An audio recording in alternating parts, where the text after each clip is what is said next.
kukuwa nazo za kutosha. Baadhi ya wachuuzi katika soko la Kwajiwa mjini Malindi kwenye kaunti ya Kilifi wamefutilia mbali uchaguzi wa wanakamati wa soko hilo unaendelea, wakisema kwamba si wa haki, wakiongozwa na Mark Kimwele na Joyce Wambui.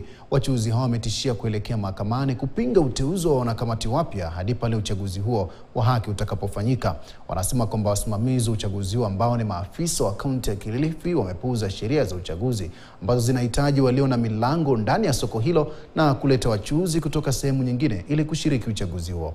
Kulingana nao, wachuuzi 400 walio na milango sokoni humo ndio wanaopaswa kupiga kura kutumia orodha ya kitabu cha malipo, jambo ambalo wanasema limepuzwa na huenda wakaongozwa na wachuuzi ambao hawana milango katika soko hilo.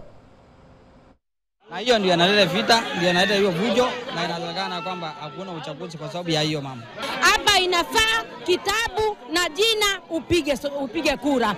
Anatutolea watu wa kuuza mnazi, watu wa boda wako kule nje wanatukusanyia kwa sababu ya ukabila. Napinga uchaguzi wa leo kwa sababu si wa haki.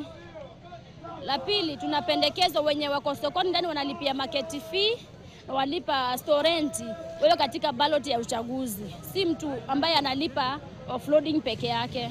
Kwa sababu huyu mwenye analipa market fee ni mtu wa kuuza ndizi, kuuza tomato, kuuza viazi, kuuza kitunguu, kuuza sukuma wiki.